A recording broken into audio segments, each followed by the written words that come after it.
بسم الله والحمد لله والصلاة والسلام على رسول الله وعلى آله وصحبه أجمعين.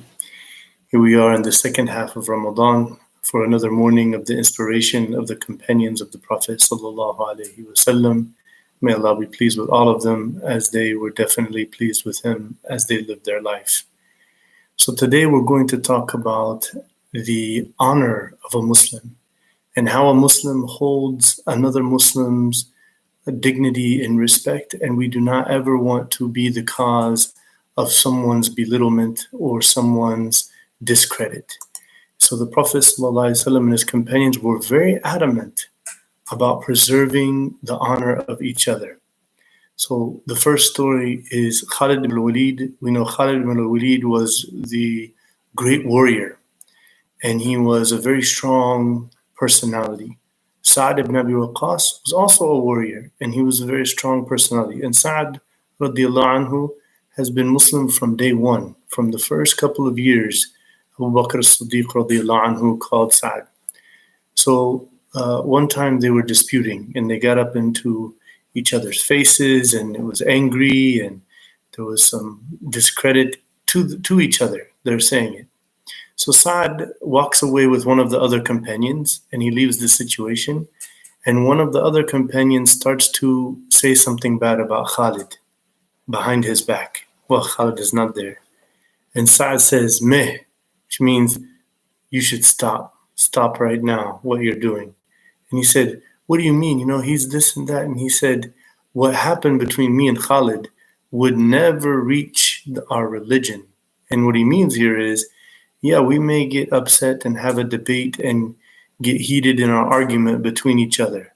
But number one, we don't dislike each other. We don't hate each other. And number two, we would never talk about each other behind each other's backs. And so this is the character that they kind of had amongst them. Abdullah ibn Mas'ud radiallahu anhu, he tells us a similar story, that one day they were with the Prophet sallallahu alaihi wasallam, and everybody was sitting and talking, and there were some discussions and some people saying some things. And so one man left. One of the companions, radiallahu anhu, left. He doesn't mention his name. And then another one, after he left, he started saying, you know, that guy, what he said and all of this. So then the Prophet sallallahu alaihi wasallam got very upset. And he said, go seek reconciliation. And the man said, what do you mean go seek reconciliation for what? He said, you have just ate the flesh of your brother's back. And so at that moment, this guy is seeing that even just saying one simple little thing in criticism of what the guy said after he leaves is that serious to the Prophet sallallahu alaihi wasallam. Even the greats, the giants of Abu Bakr and Umar fell victim to this. This is not like we're all going to be, alhamdulillah, pious Muslims and never talk behind somebody's back. This is probably the single most hasanat eating sin of all to the righteous people, because people can't help but to talk about something negative about someone else.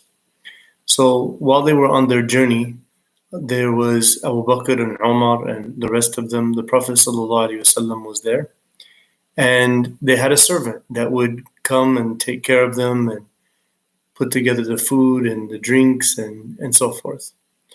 So they all took a nap for the siesta. They're all relaxing, taking a nap. They all fall asleep. Abu Bakr and Umar, they both wake up together, and they're looking around, and they're hoping that when they wake up, that there will be some sort of food put together. Very hungry.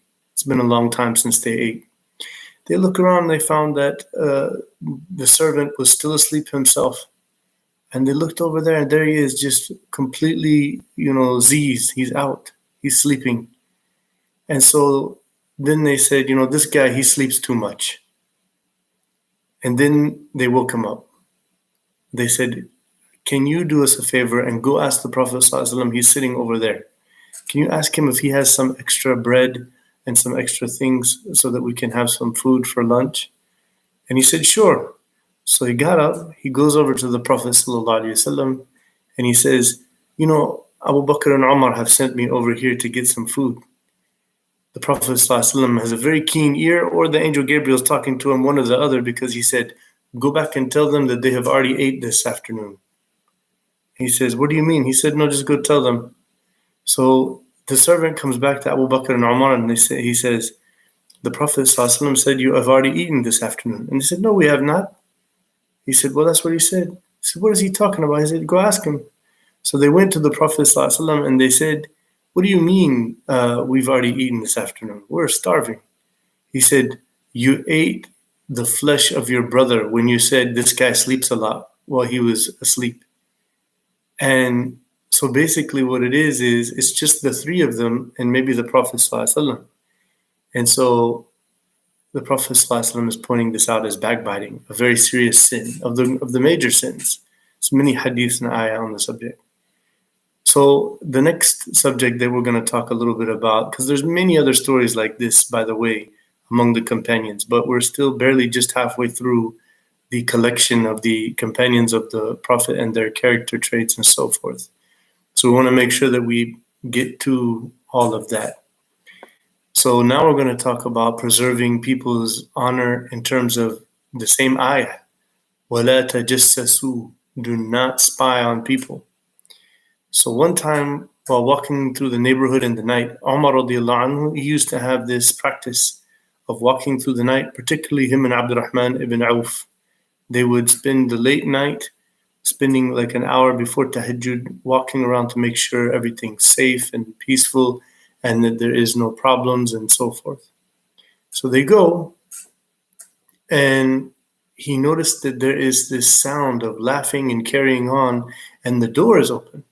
So he walks up to the door and he's thinking he will knock, but then he sees in there, he looks in there and he sees that there's a husband and a wife and they're drinking wine. They clearly have wine in there. So Umar could not help himself. He jumped in there and he said, Fisq, afisq, ya mu'mineen.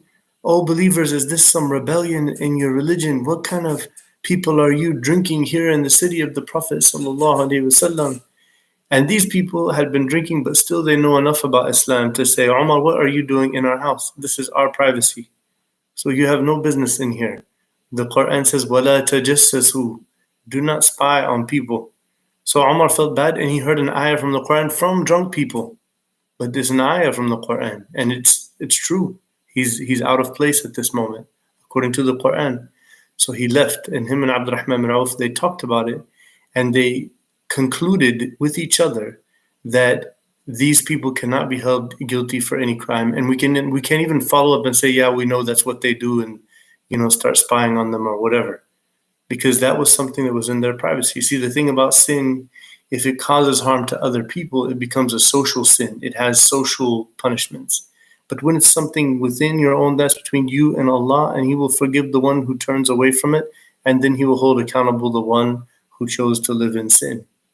And so it happened actually 2 other times in 2 other hadiths where Abdurrahman ibn Auf and Umar al-Khattab are walking through the streets and they hear like partying sounds and so forth. And then they almost, one of them, he started to go and the other one held him back. No, this is وَلَا تَجَسَّسُوا.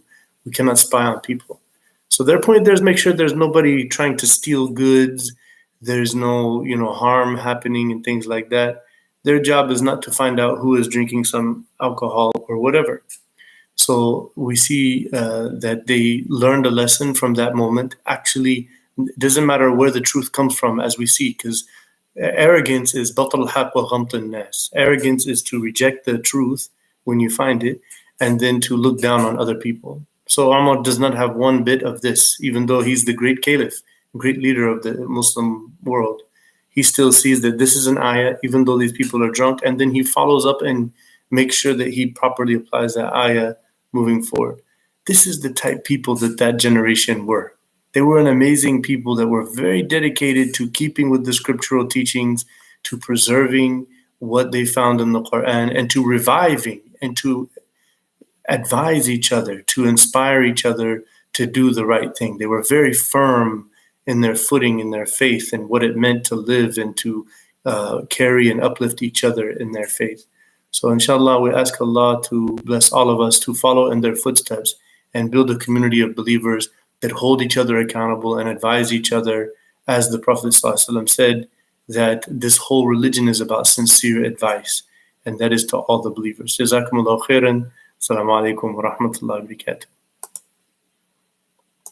Not a question.